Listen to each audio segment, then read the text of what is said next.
every month with you. And especially the topic for this month is really, really close to my heart. You know Yeah. how closely I really believe in the topic, which is serve to sell.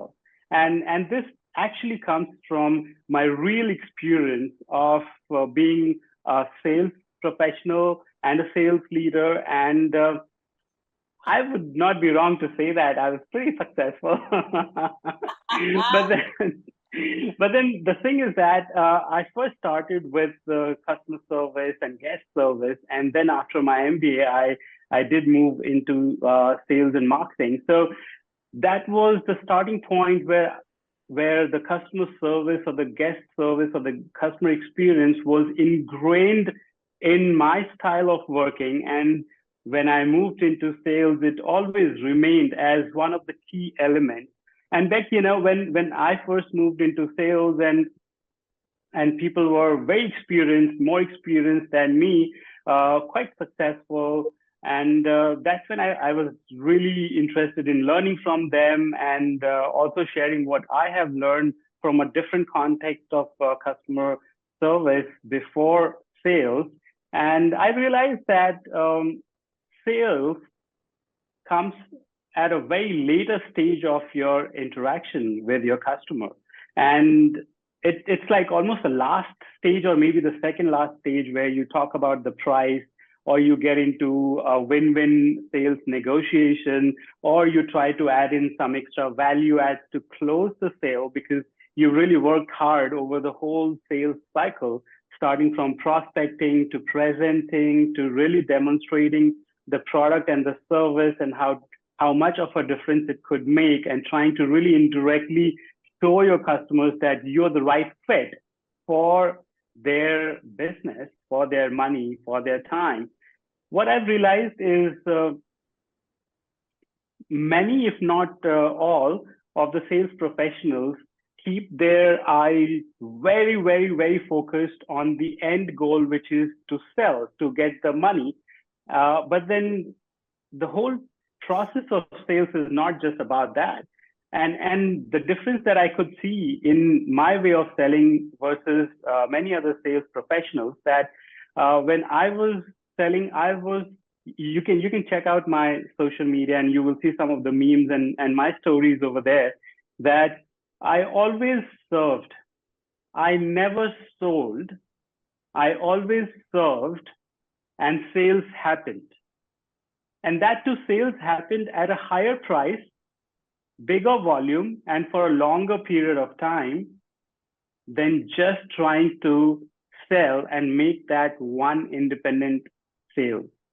And that is purely from my experience that I was literally doing value adds. I was literally doing service. I was trying to be in my customer's shoes. I was trying to be on their side rather than on the seller's side and trying to build that trust with, and unknowingly, it's not that I was knowingly trying to build that trust and to sell, but then very from my heart, I was there in their favor that, okay, you are the one who is going to be using my product or service and you're the one who is going to be spending. So you need to be convinced, you need to really feel comfortable that you are with the right person who has the right product or service for you. And that made me always think about how can I add better value? How can I add more value so that you feel you get to do the right decision for yourself, whether I'm the right fit or someone else is the right fit.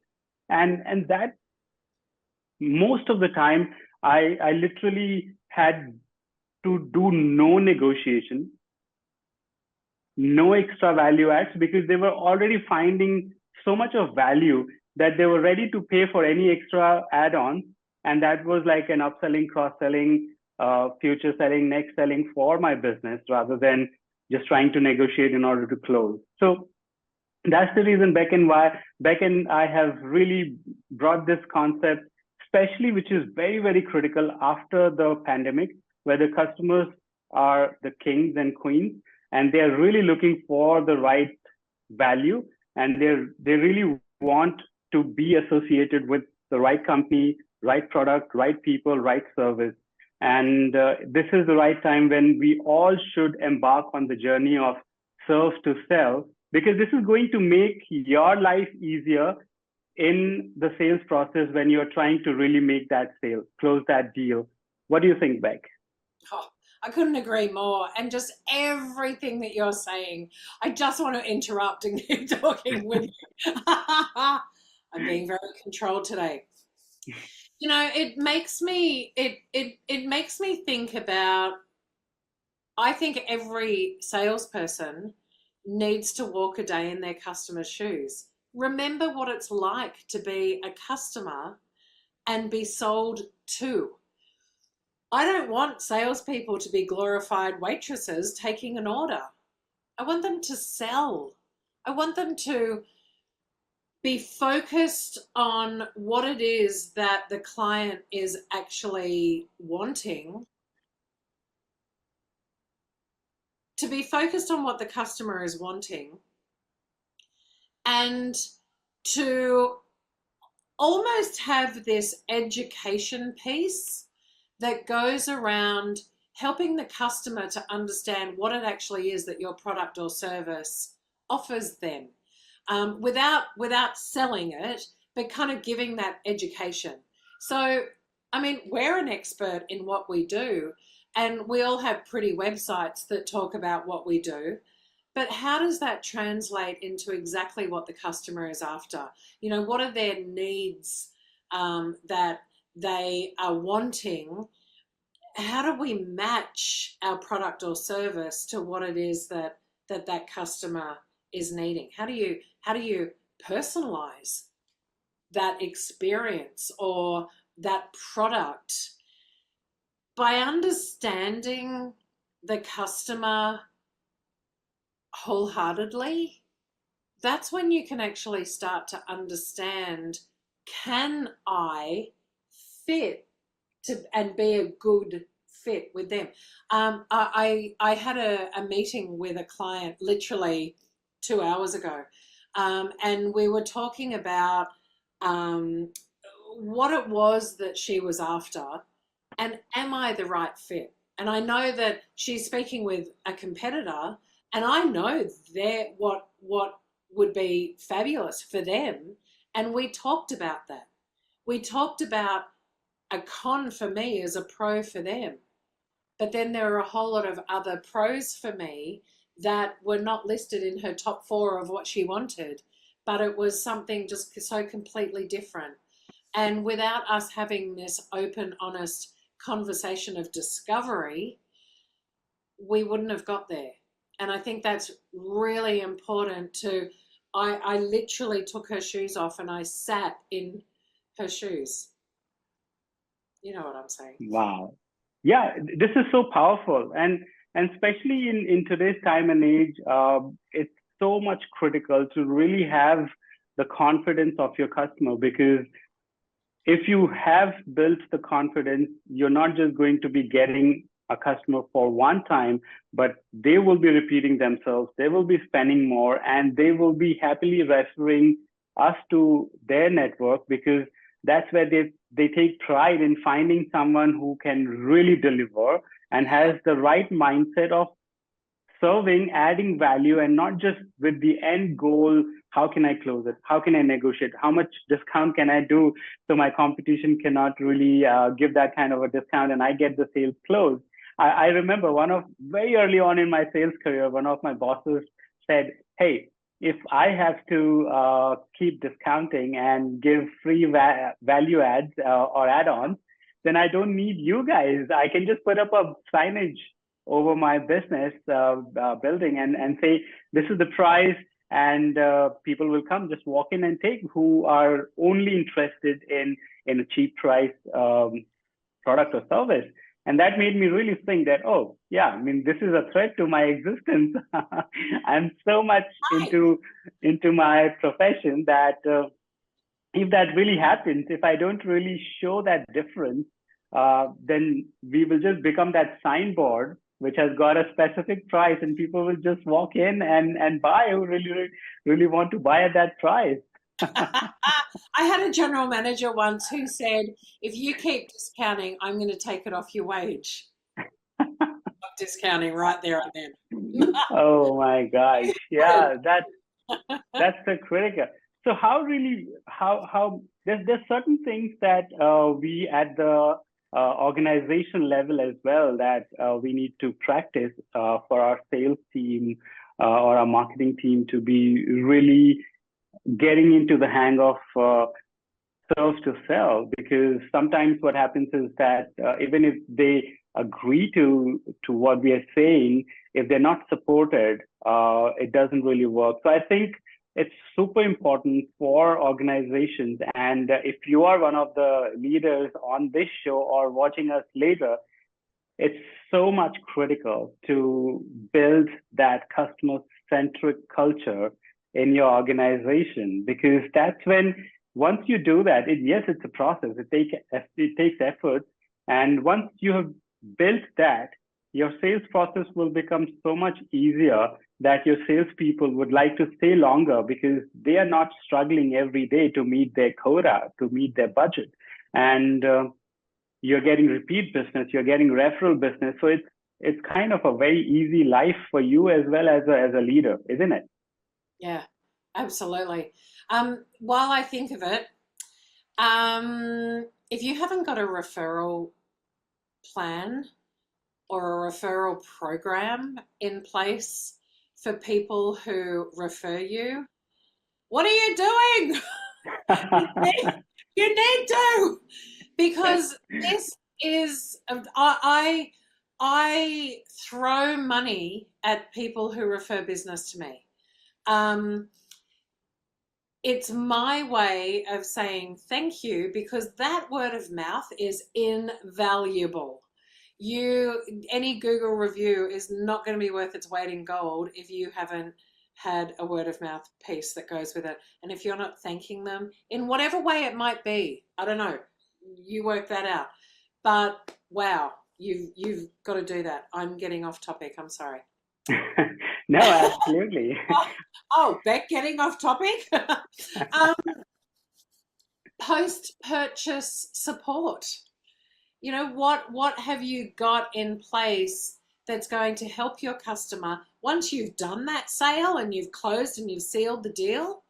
What kind of support or assistance or feedback mechanism do you have in place that can keep that communication, that line of communication open for future business, repeat business that you would end up getting from that customer? Because none of us should be thinking that the sale that you've done right now finishes right now. We should all be looking at what comes next, what is in the future. And I'm probably jumping ahead a little bit as well, but ensuring that if you talk to anybody who may have a problem, half the time they're talking about that follow-up piece. I had a simple example of in my office, I have a boiling water, chilled water tap. And it just kind of saves room for buying a kettle. But it was time for a service. The serviceman was coming, and it was when I was in a meeting, and I couldn't have them here, and so I had to turn them away. And I was waiting for, when are they next available, and it just never happened, and it irked me because I then had to start the whole process all over again. Money, they've done the sale. What do they care? And that's what I kind of, I, I don't know anybody who wants to be known like that. So that whole post-care, post-purchase care and support is really Wow. important as well. Wow, this is so critical. In fact, I would like to share back a recent story of how technology could be really against Right? the customer experience. I Yeah. recently had an experience with a furniture rental company, and there's no harm in deploying technology. Their way of running the business is so much based on tech platform, which is great, but then everything is so automated, so much automated that there is no human interface. There is absolutely no human interface. Even when the delivery is being done, you get a call, but then if you try to call back on the same number, you will not be able to make that call. Why? Yeah. Because they want to keep their manpower so lean. They want to make use of the tech platform and the automation so much that it's purely based on the intention of having wider profit margins. But then Right. think of the experience that I had.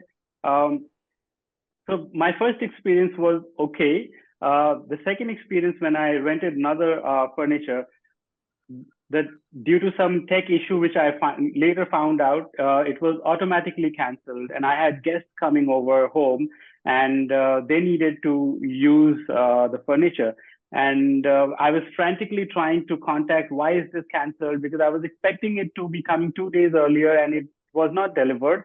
And then in the app I see that the order is cancelled, and I was frantically trying to connect with every single person possible, to understand why was this canceled. I've not canceled. I've paid in advance, and even those phone numbers that I'd saved from my first transaction when people had come to deliver, those numbers were just one way, and I was frantically trying to connect with people, and I was not able to do it. So I literally had to really go on LinkedIn, connect with the COO of the company to really get the help going. So that's another piece, that this is absolutely against serve to sell. You may have made the sales because of the technology and the automation that you've put in place, but if you don't serve your customers, they will become your one-time bitter customers and will talk so bitterly. Like I'm sharing this on this live call, um, without really taking the name of the company, because I really don't want to hamper their business. But then if you're watching, just think of it. How much automation is needed. And at some point, you really, really want your clients to have that human connection, that human. And even finally, when I was really dealing with someone who was introduced by the CEO of the company, was really like robotic. It was so mechanical in talk. This is the rule. This is the policy. This cannot be done. And I was like, oh my god, you really need to go and check my profile, what I do for my living. I really coach and train people like you. You're going to make me a whole lot of money, mister. I wish. Um, that kind of brings me to another point where I think building relationships is so key to serve to sell. That relationship piece of building that long lasting relationship, that guy, that company that you're talking about, there it is the absolute opposite, isn't it? You know, Yeah. In fact, so let's look at the sales cycle, a very standardized sales cycle, and where and how you need to really be focused on serving rather than keeping your eye on the end goal of making those dollars or pounds or whatever currency you are in. So let's say a standard sales cycle includes prospecting, then contacting, then presenting, then demonstrating your real product and service. And then comes your sales piece, where it could be that the customer is convinced on the price and is not negotiating, or the customer is negotiating, and you need to be really great in doing a win-win sales negotiation, including upsell, cross-sell, downsell, next sell. And then comes the after-sales service. So let's say we go from the beginning. When you're prospecting, most of the salespeople are prospecting, keeping in mind that who could be my customer who can pay me this X dollar for my X service or product. But then you need to switch it and make it more value adding, that let me add so much value about my product and service that they really feel that this product and this service is the right fit for me. And if I don't buy this, I'm losing on something. Create that sense of understanding in your customer. When you're contacting them, keep some value adds in your mind or written down somewhere. Even if the customer is buying or not buying, they will always remember you and refer you because you had added value. You had served them by providing some information that they could use for rest of their life. When you're doing presentation, don't think about the end goal of just making those dollars, but add so much value, build trust. This is the process of building trust as well. Whatever you're doing at the point of prospecting or contacting or presenting your product, you're building trust. You're becoming a trusted advisor. And until you become a trusted advisor, you will always end up negotiating, discounting, giving freebies rather than really adding so much value from the beginning itself that the customer in their mind are thinking that, oh my God, I've already got value of $1,000 and this product is worth $1,500. So I just don't need to negotiate. And as a customer, I do this when I find value that I can use for the rest of my life, or at least for a long period of time. I feel obliged not to negotiate, not to ask for discounts or freebies, because I feel that I've already got so much of information, so much of value that this guy or this girl has given me that I shouldn't be asking for discounts. Even while doing product presentation and demonstration, you're not just doing the presentation or demonstration of the features, but how this feature can be converted into the benefits specifically that is usable by this specific customer. Now, a lot of you will know that, okay, I need to convert the features into the benefits, but that's not enough. What is this customer specifically looking at? And customizing it for this customer is the next Right. level of serving and adding value.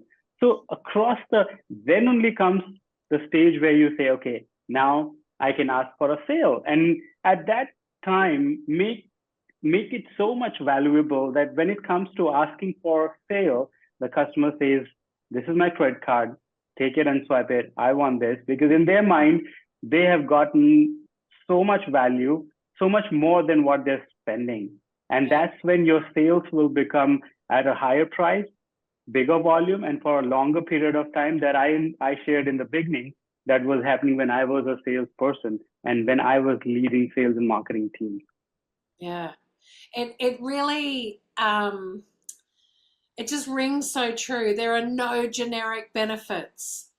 You write or you talk about a benefit that will match your customer's needs, what it is that they want, what they get out of it. I like to, in some cases, not all, but give like a gold, silver, bronze package where, you know, if I'm told a budget is X and they want all of these things, well, I can't give them all of these things into this one package that's going to fit in their budget. So I break it out.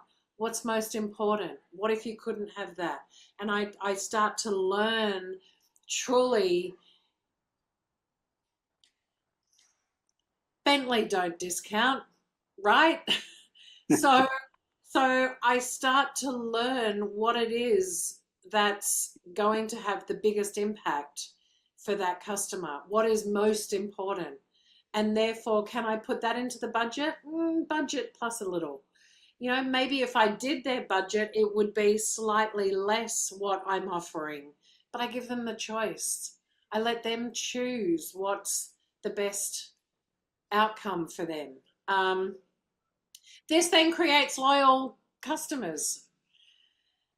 Loyalty, repeat business, word of mouth, just constant communication, relationship building. It's what strategic account management is about. And it's not strategic account management isn't writing an action plan for 5 years. It's actually a strategy that you and I have together for a long-term growth. Pardon me. So maybe there's some market research that you need to do with your customer, or market research about their competition and how they, as the customer, could be altering the product and service that they have as well. Really being a salesperson that's a consultant and an advocate for them rather than you customer, me salesperson. And then there's this barrier between us. Quite the opposite. I think that coming out of the pandemic, the customer's dollar is so valuable. They want value for what I mean, I'm a customer, and something that I bought 2 years ago, I went to buy today, and it's increased by 300%. I didn't buy it. I can't afford to buy it. That cost of living piece went out the window. That'll happen when the price comes down a bit. I simply couldn't do it. It wasn't valuable enough for me to spend that money for that.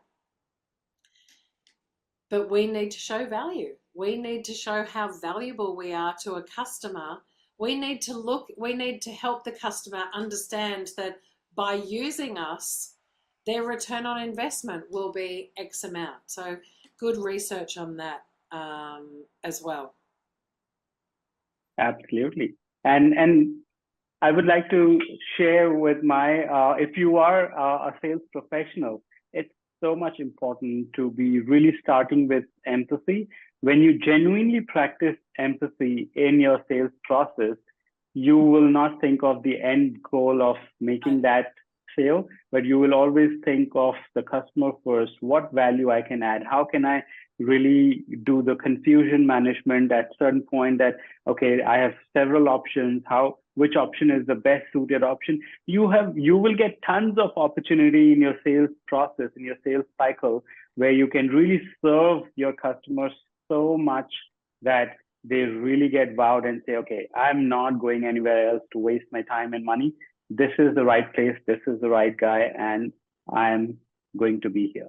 Yeah, nice.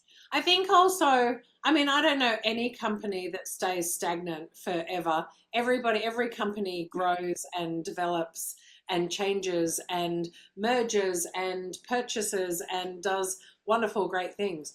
And I think we're all agile enough that we know that when we do this. So continuous training and development to your customers about what you're doing, because their products are changing, their needs and requirements are changing as well. So that constant education piece is really, really vital to keep growing together.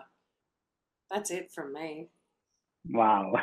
I think with that, the time is running out. No, that's all right. like I'm sure Beck is thinking the same. We have so much to share, but since the time is limited, maybe we get to interact with you on one-to-one or a group level very soon, and really speak our heart out, not just as a coach and trainer, but also as someone who is a customer and as someone who has been a sales professional or a service professional or a business leader ourselves in our past life. And we can't really wait to really have that one-on-one conversation with you whenever it's possible. Just give us a shout out. And anyways, Beck has also announced something special, which is use the code MAR, MAR 24 power for a gift of 1 full hour of discovery, where you will be able to identify where you are doing really, really great and that you need to be consistently continuing it or amplifying it or magnifying it, but also where you need to improve that will make your business more sustainable.